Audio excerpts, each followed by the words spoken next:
여러분 안녕하십니까? 계속해서 원주에서 전해드립니다. 강원도 하루 확진자가 전날보다 큰 폭으로 늘면서 다시 2,000명대를 기록했습니다. 오늘 0시 기준 강원도 하루 확진자는 2,017명으로 전날보다 1,108명이 늘었지만 지난주 같은 요일보다 114명이 줄었습니다.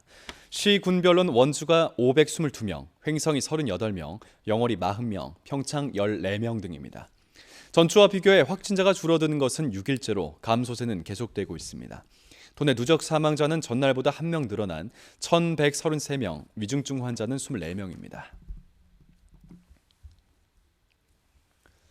강원 지역 스키장의 개장 시점이 오는 25일에서 일주일가량 연기될 것으로 보입니다.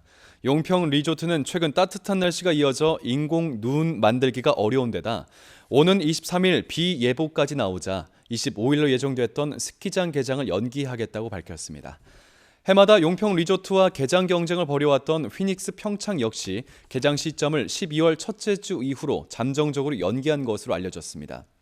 가장 먼저 문을 열기 위한 스키장들의 경쟁이 치열해지면서 11월 20일 전후로 굳어졌던 강원 지역 스키장 개장 시점이 날씨 변수로 실제 11월을 넘길지에 주목되고 있습니다. MBC가 단독 보도한 평창군의 공무원 채용 비리와 관련해 검찰이 평창군청을 압수수색했습니다. 춘천지검 영월지청은 어제 오전 수사관을 파견해 평창군청 군수실과 부군수실, 행정과 등을 압수수색하고 2021년 2월에 실시한 공무원 채용과 관련된 인사 서류와 컴퓨터, 내부 메신저 등을 확보했습니다. 또 당시 인사 업무를 맡았던 관련 공무원들의 휴대폰까지 압수한 것으로 알려졌습니다. 검찰은 확보된 자료를 토대로 당시 채용에 관여한 공무원 등 관계자를 소환 조사할 예정입니다. 평창군은 당시 원서 마감 후 절차를 거치지 않고 과도하게 채용 인원을 늘렸고 또 정원을 초과한 발령까지 내면서 감사원의 감사를 받기도 했습니다.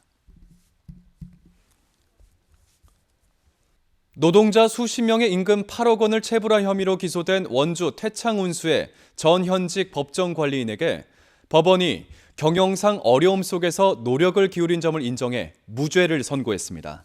춘천지법 원주지원은 소속 버스기사 등 노동자 66명의 임금 7억 9천만 원을 체불한 혐의로 기소된 현 법정관리인 김모 씨 등 2명에게 노력을 했는데도 불가피하게 임금을 체불한 책임 조각 사유가 인정된다고 판시했습니다.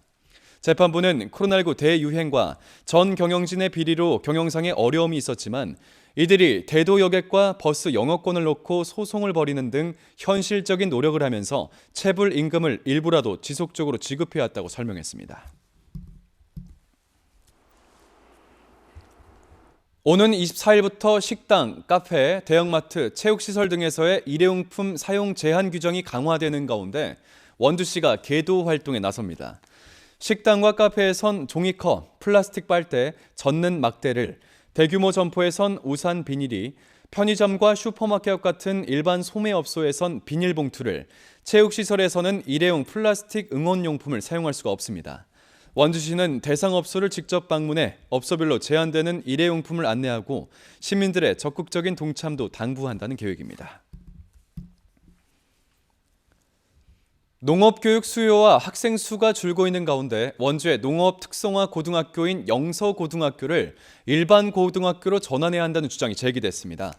원주시 의회 광문근 의원은 최근 5분 자유 발언에서 해마다 입학생 수가 줄고 중도 전학이 늘고 있는 영서고를 일반고로 전환하면 현재 인구가 늘고 있는 혁신도시의 교육 수요를 충당할 수 있을 것이라며 원주시와 교육당국의 정책 개입을 촉구했습니다. 영서고의 특성화고 고시 기한인 2025년 2월 전까지 일반고 논의를 본격화해야 한다고 덧붙였습니다. 지난해 영서고 신입생 수는 210명으로 모집 정원의 73% 수준이었고 3년 전보다도 30%가량 감소했습니다. 오늘부터 도내 8개 시군에서 택시 부재가 전면 해제됐지만 원주, 횡성, 영월, 평창 등 영서 남부 지역 시군은 해제 지역에 포함되지 않았습니다. 택시 부재가 해제된 시군은 춘천, 강릉, 홍천, 속초, 동해, 삼척, 양양, 철원 등 8곳으로 행정안전부는 법인 택시기사가 현저하게 줄었거나 택시 운송 수요가 현저하게 높아 승차난이 이어지는 곳이라고 설명했습니다.